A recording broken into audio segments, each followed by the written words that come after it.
Hello, future officers. Very good morning. Myself Suraj Thorat and welcome to the Concept Builder Academy for UPSC and MPSC.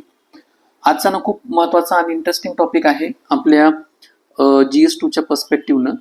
तर आपण काही दिवसापूर्वी ना 2-3 दिवसापूर्वी the Hindu न्यूजपेपरला एक आर्टिकल आलं होतं आणि त्या आर्टिकलमध्ये जे recently prevention of insult to the national honour act याच्यामध्ये 2026 मध्ये जी काही अमेंडमेंट करण्यात आलेली आहे, तर त्या अमेंडमेंटच्या पर्स्पेक्टिव्हनं ही अमेंडमेंट कशा पद्धतीनं राईट टू डिसेंट जो आपल्याला आर्टिकल 25 असेल किंवा आर्टिकल 19 असेल तर याच्यामध्ये जो प्रोव्हाइड केलेला आहे, तर त्याच्या पर्स्पेक्टिव्हनं हा आपण इश्यू समजून घेणार आहोत. ठीक आहे.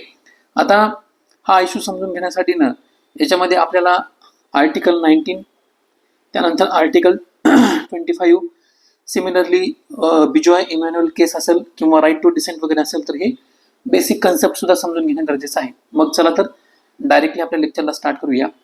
तर बेसिकली हा जो अमेंडमेंट आहे ना 2026 अमेंडमेंट, तर ह्या अमेंडमेंटमध्ये म्हणजे काय की prevention of insult to the national honour act, तर याच्यामध्ये अमेंडमेंट करण्यात आली होती आणि अमेंडमेंट करून याच्यामध्ये वंदे मातरमचं काय करण्यात आलं होतं, पब्लिक सिंगिंग जे आहे ना तर त्याच्याबद्दल त्याला आणखी मोर डेलिबरेटली किंवा एलेबोरेटली लिगल प्रोटेक्शन त्यामध्ये प्रोव्हाइड करण्यात आलेलं आहे. मग आता तुम्हाला माहिती आहे की वंदे मातरमचा जो काही रेफरन्स वगैरे आहे, तर म्हणजे इंडियाची जी काही फ्रीडम स्ट्रगल आहे, तर इंडियाच्या फ्रीडम स्ट्रगलमध्ये त्याला कशा पद्धतीनं एक हिस्टॉरिकल आणि इमोशनल त्या ठिकाणी एक प्लेस प्रोव्हाइड करण्यात आलेला आहे. आणि वंदे मातरमचं ज्यावेळेस आपण ओरिजिन बघतो तर त्यावेळेस आपल्याला असं लक्षात येतं की नॅशनल मुवमेंट चालू असताना किंवा इंडियन फ्रीडम स्ट्रगल्स त्या ठिकाणी चालू असताना बंकिम चंद्र चट्टोपाध्याय यांनी काय केलं होतं माहिती आहे का, ॲज अ देशभक्तीपर गीत म्हणून त्याला त्या ठिकाणी लिहिलेलं होतं. आणि ह्याच नॅशनल मुवमेंटमध्ये आपली जी काही कलेक्टिव्ह आयडेंटिटी वगैरे आहे किंवा इंडियन फ्रीडम स्ट्रगलमध्ये कशा पद्धतीने कलेक्टिव्ह स्ट्रगल असेल किंवा कलेक्टिव्ह आयडेंटिटी आहे, तर याला मजबूत करण्याचं काम या बंकिमचंद्र चट्टोपाध्याय यांच्या वंदे मातरम यांनी केलेलं होतं. मात्र त्याच्यामध्ये जे काही स्टँडर्स होते, म्हणजे टोटली याच्यामध्ये ना 6 स्टँडर्स आहेत, तर बाकीचे जे काही सुरुवातीचे 2 स्टँडर्स सोडून त्याच्यामध्ये जे काही नंतरचे बाकीचे जे काही 4 स्टँडर्स आहेत ना, त्याच्यामध्ये रिलिजियस त्याच्यात काय प्रोव्हाइड करण्यात आलेलं आहे, कोरिलेशन प्रोव्हाइड करण्यात आलेलं आहे. त्याच्यामुळं याच्यामध्ये ना फ्रीडम ऑफ कन्सायन्स आणि कंपल्सरी पार्टिसिपेशन याच्यामध्ये थोड्या प्रमाणामध्ये आपण रिसेंटली ती डिबेट निर्माण झालेली हे आपण बघतोय. मग ज्यावेळेस 24 जानेवारी 1950ला कॉन्स्टिट्यूशन असेंब्लीमध्ये आपण काय केलं होतं की जनगण मनाला नॅशनल अँथम म्हणून त्या ठिकाणी आपण अडॉप्ट केलं होतं किंवा त्याचा स्वीकार केला होता. ठीक आहे. त्याच पद्धतीनं ना वंदे मातरम हे जे सॉन्ग आहे, तर याच्या हिस्टॉरिकल इम्पॉर्टन्समुळे त्याला सुद्धा नॅशनल अँथमच्याच लेवलनं त्याला नॅशनल सॉन्ग म्हणून त्या ठिकाणी आपण हॉनर प्रोव्हाइड करण्यात आलेलं आहे. सोप्या भाषेमध्ये जर सांगायचं झालं तर ही जी रिसेंटली अमेंडमेंट करण्यात आलेली आहे म्हणजे काय की prevention of insult to the national honour act, तर या अमेंडमेंटचा मुख्य उद्देश काय आहे की वंदे मातरम सुरू असताना कोणीही त्या ठिकाणी ते जाणीवपूर्वक थांबू नये किंवा त्याच्यामध्ये डिस्टर्बन्स क्रिएट करू नये, हा त्याचा मेन उद्देश आहे. म्हणजे काय, एखाद्या कार्यक्रमामध्ये म्हणजे तो स्कूलचा कार्यक्रम वगैरे असेल किंवा गव्हर्नमेंटचा त्या ठिकाणी जर कार्यक्रम वगैरे असेल आणि त्या कार्यक्रमामध्ये जर वंदे मातरमचं गायन केलं जात असेल, तर एखाद्या व्यक्ती मुद्दामून वंदे मातरम चालू असताना तो कार्यक्रम जर बंद पाडत असेल किंवा त्याचं सिंगिंग थांबवत असेल किंवा त्याच्यामध्ये डिस्ट्रप्शन क्रिएट करत असेल, तर तो जो त्याचा कंडक्ट आहे ना, म्हणजे पर्पजफुली त्या सॉन्गमध्ये डिस्ट्रप्शन क्रिएट करणं किंवा तो सॉन्ग थांबवणं, तर याला नवीन जे अमेंडमेंट करण्यात आलेली आहे, तर त्या नवीन अमेंडमेंटनुसार त्या ठिकाणी लिगल ऍक्शन त्यांच्यावर घेतले जाऊ शकते. ठीक आहे. पण या ठिकाणी लिगल ऍक्शन घेत असताना ना इथे एक इम्पॉर्टंट डिस्टिंक्शन लक्षात ठेवणं गरजेचं आहे. म्हणजे काय, आता हे जे अमेंडमेंट करण्यात आलेली 2026, तर ह्या अमेंडमेंटमध्ये सिंगिंगला त्या ठिकाणी प्रोटेक्शन प्रोव्हाइड करण्यात आलेलं आहे. ठीक आहे. म्हणजे काय की सिंगिंग करणं आणि त्या सिंगिंगला प्रोटेक्शन प्रोव्हाइड करणं म्हणजे सिंगिंग करत असताना त्याच्यामध्ये डिस्टर्बन्स क्रिएट करणं, तर याच्या पर्स्पेक्टिव्हनं त्याला प्रोटेक्शन प्रोव्हाइड करण्यात आलेली आहे. पण दुसऱ्या बाजूला आपण डिस्टिंक्शन्समध्ये प्रत्येक व्यक्तीला सिंगिंगमध्ये पार्टिसिपेशन करण्याची सक्ती तर ह्या अमेंडमेंटनं करण्यात आलेली नाहीये, ही सुद्धा गोष्ट आपण डिस्टिंक्शन लक्षात ठेवणं गरजेचं आहे. म्हणजे काय की तुम्ही त्या ठिकाणी सिंगिंग करताय, त्या सिंगिंगला त्या ठिकाणी प्रोटेक्शन प्रोव्हाइड करण्यात आलेली आहे. आता हे प्रोटेक्शन कशाच्या स्वरूपात आहे, आयदर तुम्ही सिंगिंग करत असताना त्या ठिकाणी पर्पजफुली किंवा डेलिबरेटली त्याच्यामध्ये डिस्टर्बन्स क्रिएट करत असाल किंवा स्वतःबरोबर दुसऱ्याला ते सिंगिंग करण्यापासून थांबवत असाल, तर याच्यामुळे तुम्हाला ह्या अमेंडमेंटच्या नुसार त्या ठिकाणी जर तुम्ही जर इन्सल्ट केलं वंदे मातरमचं सिंगिंग करत असताना तर तुमच्यावर कारवाई होऊ शकते. पण त्या ठिकाणी सिंगिंग मध्ये पार्टिसिपेशन करण्याची त्या ठिकाणी सक्ती केलेली नाही, ही सुद्धा गोष्ट लक्षात घेणं गरजेचं आहे. आता सिंगिंग मध्ये पार्टिसिपेशन करण्याची सक्ती म्हणजे काय, की त्या ठिकाणी तुम्ही जर without singing peacefully, without disturbance किंवा विदाउट क्रिएटिंग एनी टेन्शन त्या ठिकाणी जर शांतपणे उभे असाल पण त्या ठिकाणी सिंगिंग करत नसाल तर त्याला त्या ठिकाणी सक्ती केलेली नाहीये, ही गोष्ट लक्षात घेणं गरजेचं आहे. आता उदाहरणार्थ एखादी व्यक्ती आहे, मग वंदे मातरम सुरू असताना ती व्यक्ती त्या ठिकाणी शांतपणे उभी आहे आणि कोणत्याही प्रकारचं डिस्टर्बन्स त्या ठिकाणी करत नाही आणि त्याचबरोबर ती स्वतः गायन सुद्धा करत नाही. आता ही एक परिस्थिती झाली. आणि दुसऱ्या बाजूला दुसऱ्या परिस्थितीमध्ये एखादी व्यक्ती आहे, ज्यावेळेस वंदे मातरमचं सिंगिंग चालू असतं त्यावेळेस डेलिबरेटली काय करते माहितीये का, की शाउटिंग करते किंवा ते कार्यक्रमामध्ये अडथळा आणण्याचा प्रयत्न करत असते. मग ह्या ज्या दोन्ही गोष्टी आहेत ना, तर कायद्याच्या दृष्टीनं ह्या दोन्ही गोष्टी वेगवेगळ्या आहेत, याला आपण आयडेंटिकल म्हणू शकत नाही.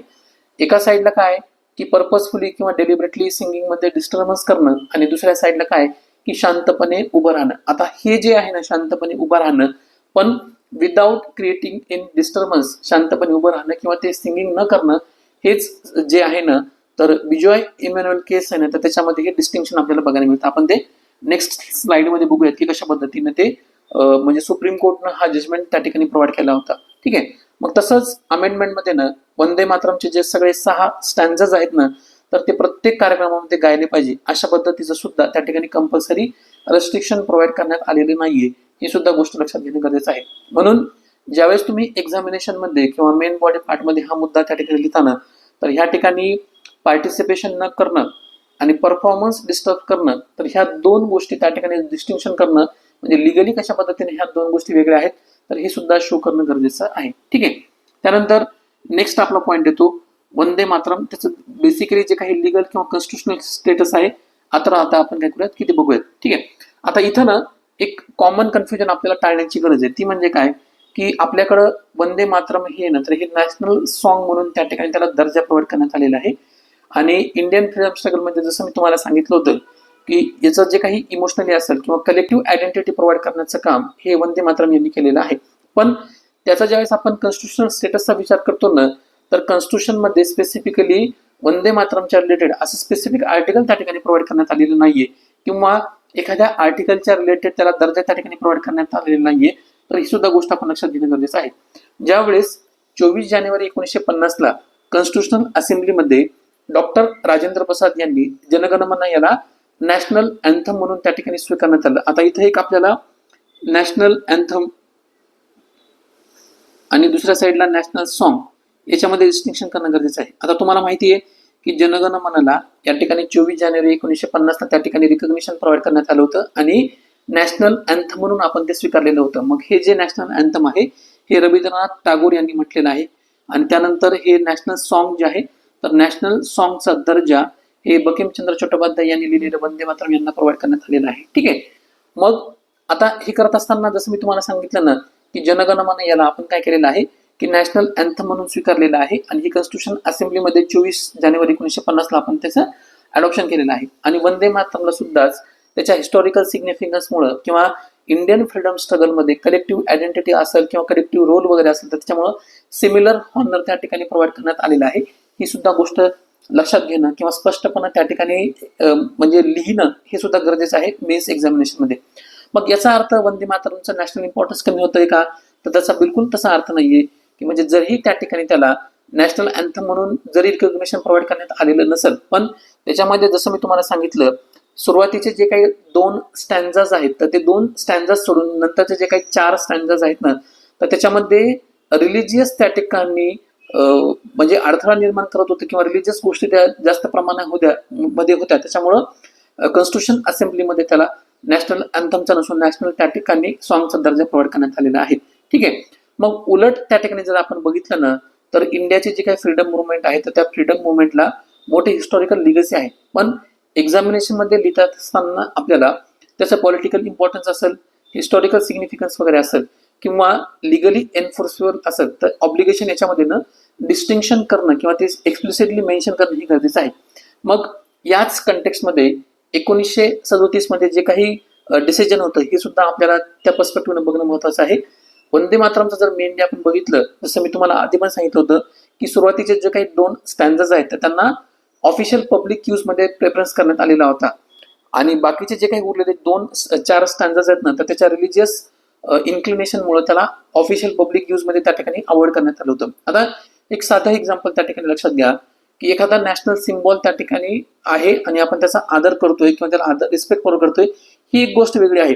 पण त्याच सिम्बॉलच्या रिलेटेड प्रत्येक प्रकारचं जे काही पार्टिसिपेशन आहे हे जर आपण त्या ठिकाणी कायद्याने कंपल्सरी केलं, ही दुसरी गोष्ट त्या ठिकाणी आहे. म्हणून इथं ना एक कोर अंडरस्टँडिंग लक्षात ठेवणं गरजेचं आहे. ती म्हणजे काय की respect for the Vande Mataram is deeply rooted किंवा associated with India's national history, but respect and legal compulsion are not necessarily the same thing. हे सुद्धा आपल्याला डिस्टिंक्शन प्रोव्हाइड करणं गरजेचं आहे. ठीक आहे. आता तुम्हाला याच्यामधनं जो काही वंदे मातरमचा कॉन्स्टिट्यूशन किंवा लिगल स्टेटस आहे तुम्हाला लक्षात आलेला असेल. सिमिलरली नॅशनल सॉन्ग आणि नॅशनल अँथम याच्यामधनं सुद्धा तुम्हाला डिफरन्सिएशन लक्षात आलेलं असेल.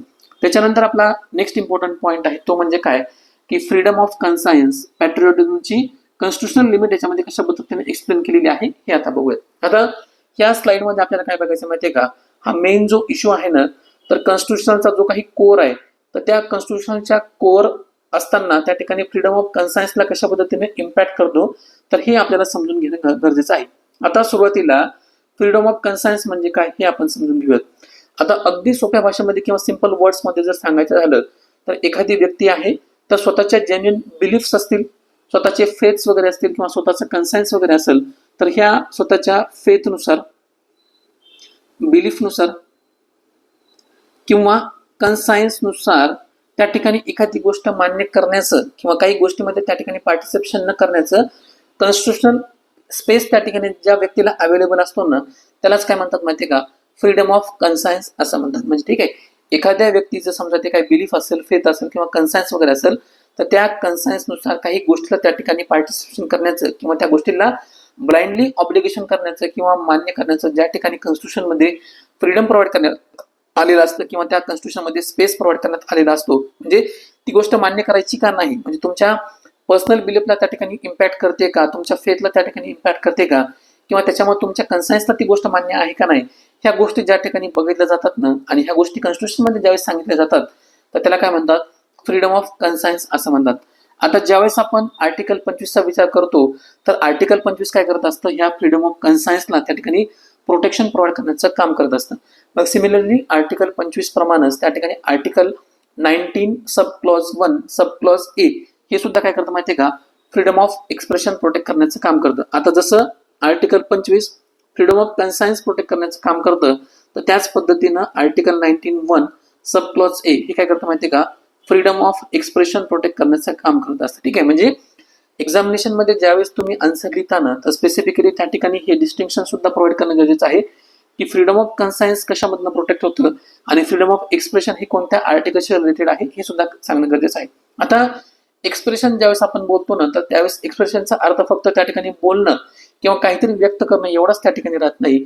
मग काही परिस्थितीमध्ये त्या ठिकाणी काही न बोलणं किंवा शांत राहणं हे सुद्धा एक्सप्रेशनचा प्रकार असू शकतो. हेच काय सांगितलेलं आहे बिजॉय इमॅन्युअल केसमध्ये सुप्रीम कोर्टने सांगितलेलं आहे. ठीक आहे, मग उदाहरणार्थ एखादी व्यक्ती वगैरे आहे आणि व्यक्ती काय करते माहितीये का की स्वतःचं जे काही जेन्युइन रिलिजियस बिलीफमुळे त्या ठिकाणी प्रोटेक्टिव्ह जे काही वर्स वगैरे आहेत किंवा पॅट्रिओटिक जे काही वर्स वगैरे आहेत तर त्या गाण्यामध्ये जर ऑब्जेक्शन्स वगैरे असेल, म्हणजे त्या गाण्यामधले जे काही वर्सेस वगैरे आहेत तर त्या गाण्यामधले वर्सेस त्याच्या रिलिजियस बिलीफमध्ये जर म्हणजे ऑब्जेक्शन्स क्रिएट होत असेल तर ती व्यक्ती त्या ठिकाणी त्या कार्यक्रमाचा अपमान करत नाही, त्या कार्यक्रमामध्ये शाउटिंग करत नाही किंवा इतरांना स्वतःचं बिलीफ आहे म्हणून त्या ठिकाणी दुसऱ्यांना थांबवत पण नाही किंवा त्या फक्त मग काय करते माहितीये का की त्याच्यामध्ये पीसफुली त्या ठिकाणी पार्टिसिपेट करत असते.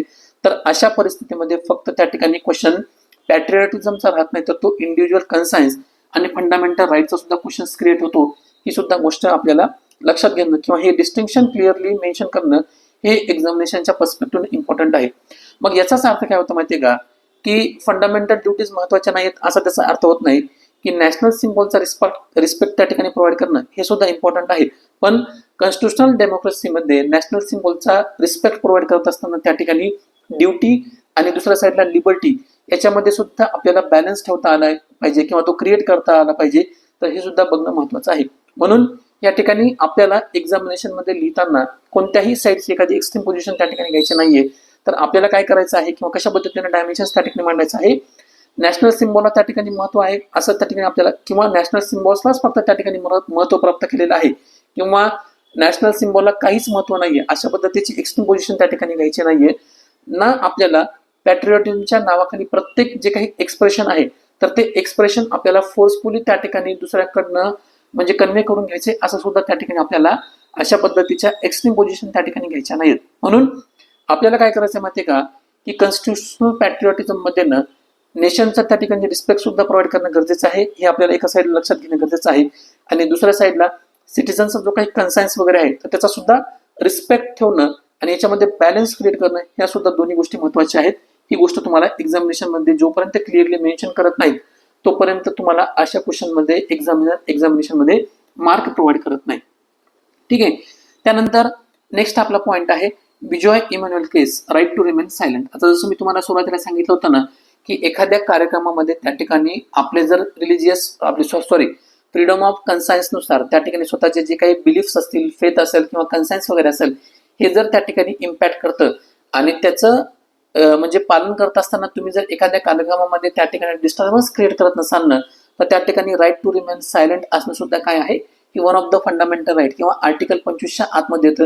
हे बिजॉय इमॅन्युअल केसचं त्या ठिकाणी कोअर आहे. ठीक आहे.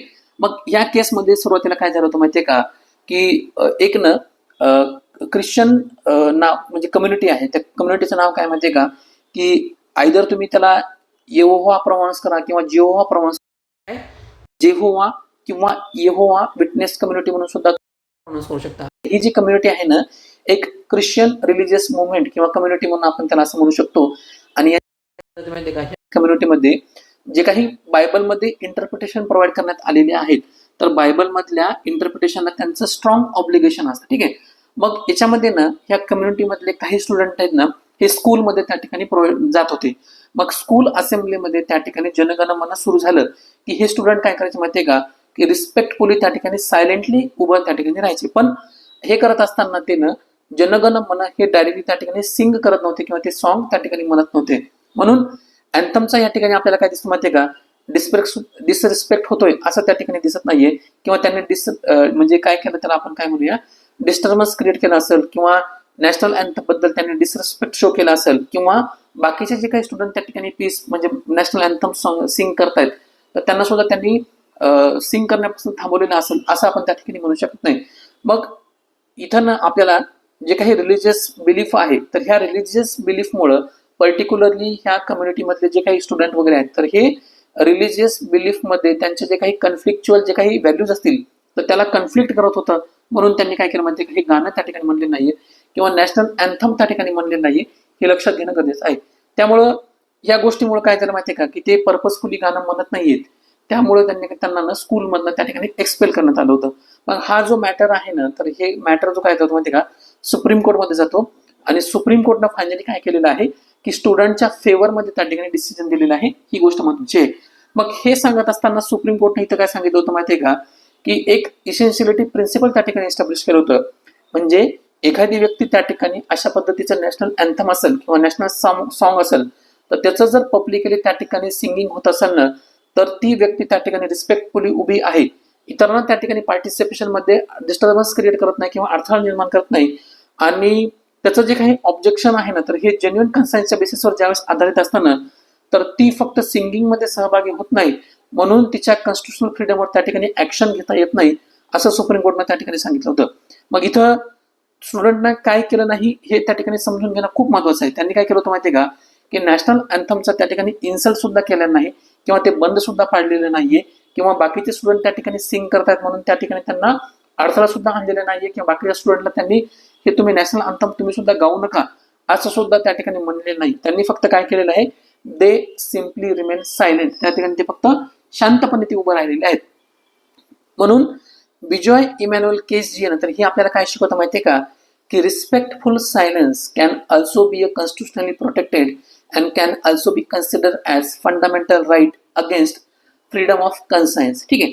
त्यानंतर नेक्स्ट इम्पॉर्टंट पार्ट आहे. आता ही जी सुप्रीम कोर्टची जजमेंट आहे ना तर ज्यावेळेस तुम्ही एक्झामिनेशन मध्ये राईट टू डिसेंट वर्सेस म्हणजे फ्रीडम ऑफ कन्सायन्स वगैरे ह्या पद्धतीचं ज्या काही गोष्टी वगैरे लिहिताय ना, जर तुम्हाला एक्झामिनेशन मध्ये एका साईडला एखाद्या गोष्टीचं कंपल्शन वगैरे असेल आणि ह्या कंपल्शनच्या अगेन्स्ट तुम्हाला फ्रीडम ऑफ एक्सप्रेशन असेल किंवा फ्रीडम ऑफ कन्सायन्स वगैरे त्या ठिकाणी राईट टू डिसेंट त्या ठिकाणी प्रोव्हाइड करायचं असेल, तर तुम्ही येहोवा जी काही कम्युनिटी आहे किंवा जेहोवा विटनेस कम्युनिटी आहे त्याचं एक्झाम्पल किंवा Bijoy Emmanuel versus state of Kerala हे 1986 मध्ये सुप्रीम कोर्टने जे काही इंटरप्रिटेशन दिलं होतं, तर ते त्या ठिकाणी डायरेक्टली मेन्शन करू शकता किंवा त्याचा सिग्निफिकन्स त्या ठिकाणी सांगू शकता की कशा पद्धतीनं फ्रीडम ऑफ कन्सायन्स एक्सप्रेस करण्यासाठी किंवा राईट टू रिमेन सायलेंट हे सुद्धा कॉन्स्टिट्युशनली प्रोटेक्ट केलं जातं, हे सांगणं त्या ठिकाणी महत्वाचं आहे. ठीक आहे, म्हणजे अशा पद्धतीनं तुम्ही तुमच्या आन्सर रायटिंग मध्ये किंवा डायमेन्शन्स मध्ये त्या ठिकाणी पर्पजफुली सुप्रीम कोर्टचे जजमेंट वगैरे असतील, त्यानंतर इम्पॉर्टंट फंडामेंटल त्या ठिकाणी आर्टिकल्स वगैरे असतील त्या ठिकाणी जर प्रोव्हाइड केले आणि त्याचा सिग्निफिकन्स कशा पद्धतीने तो आपल्या डायमेन्शन्सला कनेक्टेड आहे किंवा कोरिलेटेड करतोय किंवा रिलेव्हंट आहे हे जर त्या ठिकाणी शो करून दिलं ना, तर बाकीच्या नॉर्मल स्टुडंटपेक्षा ऑटोमॅटिकली तुम्हाला एक्झामिनेशन मध्ये त्या ठिकाणी जास्त मार्क येतात.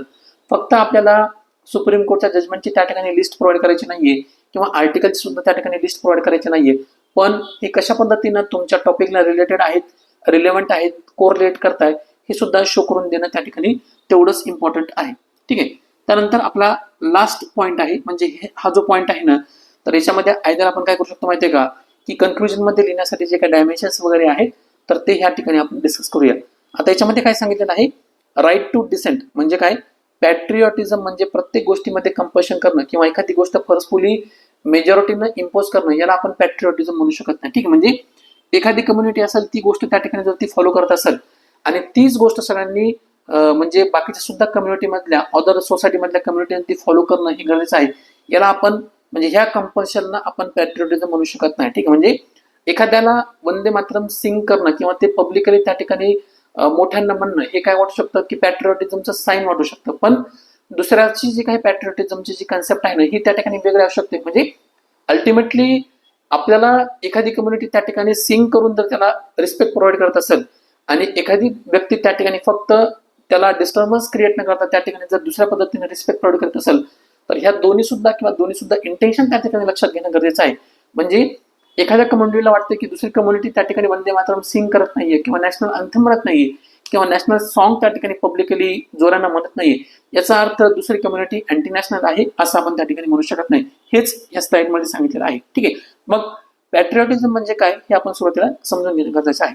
आता जसं मी तुम्हाला सांगितलं ना की पॅट्रिऑटिझम म्हणजे एखादी जी काही कंट्री वगैरे आहे तर त्या कंट्रीबद्दल त्या ठिकाणी रिस्पेक्ट प्रोव्हाइड करणं, त्यानंतर कमिटमेंट वगैरे असणं किंवा बिलॉंगिंग वगैरे असणं, म्हणजे आयदर त्या ठिकाणी नॅशनल सिम्बॉल्स वगैरे असतील, अशा पद्धतीचे नॅशनल अँथम असतील, नॅशनल सॉंग्स वगैरे असतील किंवा कंट्रीचा फ्लॅग वगैरे असेल, तर ह्या सगळ्या गोष्टींना त्या ठिकाणी रिस्पेक्ट प्रोव्हाइड करणं, त्यानंतर कंट्रीबद्दल त्या ठिकाणी आदर असणं किंवा कमिटमेंट वगैरे असणं किंवा बिलॉंगिंगनेस म्हणजे आदराची भावना त्या ठिकाणी असणं, तर याला सोप्या भाषेमध्ये काय म्हणतात माहिती का, पॅट्रिऑटिझम किंवा देशभक्ती असं म्हणतात. पण ज्यावेळेस आपण कॉन्स्टिट्युशनल डेमोक्रेसीचा विचार करतो आणि ह्या कॉन्स्टिट्युशनल डेमोक्रेसीमध्ये ज्यावेळेस आपण पॅट्रिऑटिझमचा अर्थ बघतो ना, तर फक्त त्या ठिकाणी प्रत्येक नागरिकांना देशप्रेम अगदी एकाच पद्धतीने व्यक्त केलं पाहिजे असं आपण त्या ठिकाणी कॉन्स्टिट्युशनल डेमोक्रेसीला पॅट्रिऑटिझमच्या पर्स्पेक्टिव्हनं डिफाईन नाही करू शकत. ठीक आहे, जसं मी तुम्हाला सांगितलं ना, एखाद्या कम्युनिटीला त्या ठिकाणी नॅशनल अँथम किंवा नॅशनल सॉन्ग जोरजोरानं म्हणणं हे त्या ठिकाणी पॅट्रिऑटिझम असू शकतं, पण दुसऱ्या कम्युनिटीसाठी त्याच्यामध्ये डिस्टर्बन्स क्रिएट न करणं हे सुद्धा एक पॅट्रिऑटिझमच आहे, हे आपण त्या ठिकाणी बघितलं पाहिजे.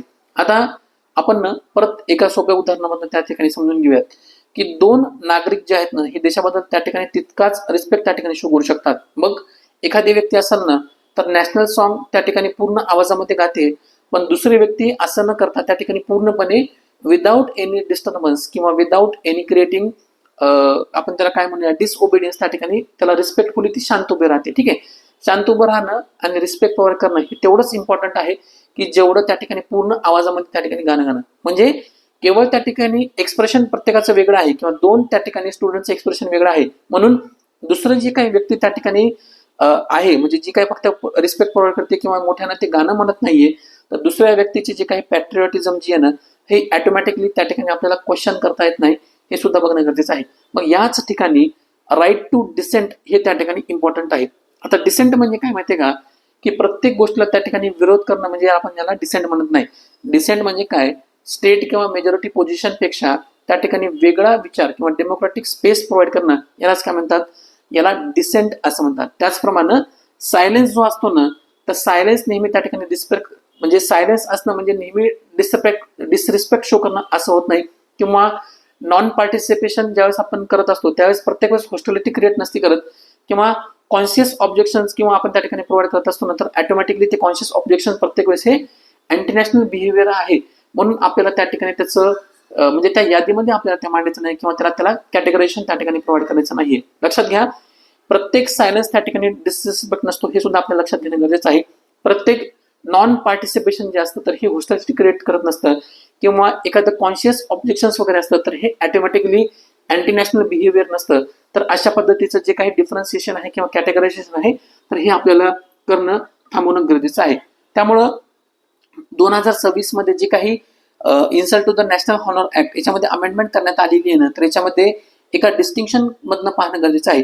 एखादी व्यक्ती वंदे मातरमचं त्या ठिकाणी सिंगिंग इंटेन्शनली डिस्टर्ब करते का, आणि ती जर त्या ठिकाणी करत असेल म्हणजे काय, स्टेटचं जे काही नॅशनल हॉनर्स ऍक्ट आहे तर त्या नॅशनल हॉनर्सला नॅशनल अँथम असेल किंवा स्टेटचं रिस्पेक्ट वगैरे असेल तर ते प्रोटेक्ट करण्यासाठी त्या ठिकाणी जर ती व्यक्ती डिस्टर्ब करत असेल तर हे गोष्टी प्रोटेक्ट करण्यासाठी स्टेट त्या ठिकाणी ऍक्शन घेऊ शकते. पण एखादी व्यक्ती विदाऊट एनी डिस्टर्बन्स त्या ठिकाणी फक्त थांबलेली आहे, त्याला रिस्पेक्ट शो करते, त्या ठिकाणी सिंगिंग मध्ये पार्टिसिपेट करत नसेल तर त्या ठिकाणी फ्रीडम ऑफ कन्सायन्सचा प्रश्न निर्माण होतो, हे सुद्धा आपण बघितलं पाहिजे. म्हणून मेन्स आन्सर रायटिंग करत असताना आपल्याला बॅलन्स कन्क्लुजन प्रोव्हाइड करणं गरजेचं आहे. म्हणजे काय की नॅशनल हॉनर आणि इंडिव्हिज्युअल लिबर्टी हे एकमेकांचे एनिमीज नाही आहेत किंवा त्या ठिकाणी ते दुश्मन नाही आहेत, हे आपल्याला पहिल्यांदा कन्सिडर करणं गरजेचं आहे. आणि दुसऱ्या साईडला कॉन्स्टिट्युशनल डेमोक्रेसीमध्ये ह्या ज्या दोन गोष्टी आहेत म्हणजे काय, नॅशनल हॉनर एका साईडला आणि दुसऱ्या साईडला इंडिव्हिज्युअल लिबर्टी, त्याच्यामध्ये काय आहे म्हणजे राईट टू डिसेंट हे आलं,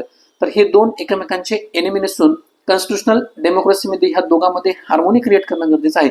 म्हणून फायनली आपण कन्क्लुजन मध्ये अशा पद्धतीने सांगू शकतो की खरं जे काही कॉन्स्टिट्युशनल पॅट्रिऑटिझम आहे तर ते कशा पद्धतीने असू शकतं की जे काही नॅशनल सिम्बॉल्स आहेत तर त्यांचा सन्मान त्या ठिकाणी प्रोव्हाइड करणं किंवा त्यांना रिस्पेक्ट प्रोव्हाइड करणं, आपण त्याला असं म्हणू शकतो की ही कॉन्स्टिट्युशनल पॅट्रिऑटिझम आहे. पण त्याच वेळी हे करत असताना, रिस्पेक्ट प्रोव्हाइड करत असताना सिटिझनचा जे काही कन्सायन्स आहे, लिबर्टी आहे किंवा पीसफुल डिसेंट आहे, तर हे सुद्धा अधिकार सिटिझन्सचे त्या ठिकाणी बॅलन्स करणं किंवा त्याला रिस्पेक्ट प्रोव्हाइड करणं हे सुद्धा गरजेचं आहे, हे आपण फायनली कन्क्लुजन मध्ये सांगू शकतो. अशा पद्धतीची आपण त्या ठिकाणी जर बॅलन्स क्रिएट केला फायनली कन्क्लुजन लिहित असताना, जर तुम्हाला एक्झामिनेशन मध्ये अशा टॉपिकवर जर क्वेश्चन आला तर त्या ठिकाणी बॅलन्स क्रिएट करणं गरजेचं आहे. आपल्याला फक्त एक त्या ठिकाणी साईड घ्यायची नाही, म्हणजे काय की फक्त नॅशनल सिम्बॉलचा रिस्पेक्ट करणं हे महत्वाचं आहे असं त्या ठिकाणी सांगायचं नाहीये, किंवा सिटिझन्सचा फक्त त्या ठिकाणी कन्सायन्स असेल, लिबर्टी असेल किंवा पीसफुल डिसेंट करण्याचा जो काही अधिकार असेल फक्त यालाच प्रोटेक्शन प्रोव्हाइड करणं किंवा हेच जास्त महत्वाचं आहे हे सुद्धा सांगायचं नाही. तर आपल्याला कन्क्लुजन मध्ये या ठिकाणी ज्यावेळेस आपण कॉन्स्टिट्युशनल पॅट्रिऑटिझमच्या पर्स्पेक्टिव्हनं आन्सर लिहित असतो ना, तर त्या ठिकाणी कॉन्स्टिट्युशनल पॅट्रिऑटिझम म्हणजे काय, तर हे जर आपल्याला शो करायचं असेल तर ह्या दोन्ही गोष्टीमध्ये म्हणजे नॅशनल सिम्बॉलचा रिस्पेक्ट करणं हे तेवढंच महत्वाचं आहे जितकं सिटिझनचा जो काही कन्सायन्स आहे ते, लिबर्टी आहे आणि पीसफुल डिसेंट करण्याचा अधिकार, ह्या दोघांमध्ये ज्यावेळेस आपण बॅलन्स क्रिएट करत असतो. ठीक आहे, आता ह्या ठिकाणी आपलं आर्टिकल संपलेलं आहे. राईट टू डिसेंट म्हणजे जो काही फ्रीडम ऑफ म्हणजे वंदे मातरमचं सिंगिंग वगैरे असेल त्या ठिकाणी रिस्पेक्ट प्रोव्हाइड करण्यात आलेला असेल, राईट टू डिसेंट असेल, फ्रीडम ऑफ एक्सप्रेशन वगैरे असेल किंवा विजॉय इम्युनल केस वगैरे असेल, तर अशा पद्धतीने आपण हे एकदम सोप्या भाषेमध्ये समजून घेतलेलं आहे. तुम्हाला जर आपलं आर्टिकल आवडलं असेल, एक्सप्लेनेशन आवडलं असेल तर आपल्या युट्यूब चॅनलला सुद्धा नक्की सबस्क्राईब करा, तुमच्या मित्रांबरोबर सुद्धा जास्तीत जास्त शेअर करा. ह्या आर्टिकलची पीडीएफ तुम्हाला जर पाहिजे असेल तर युट्यूबच्या डिस्क्रिप्शन बॉक्समध्ये मी तुम्हाला टेलिग्राम चॅनलची लिंक सुद्धा प्रोव्हाइड करतो. तर आपल्या टेलिग्राम चॅनलवर तुम्ही त्या ठिकाणी जाऊन टेलिग्राम चॅनलला सबस्क्राईब सुद्धा करू शकता किंवा पीडीएफ त्या ठिकाणी ऍक्सेस करू शकता. ठीक आहे, आता या ठिकाणी आपला हा टॉपिक संपलेला आहे. Thank you so much for your patience and understanding.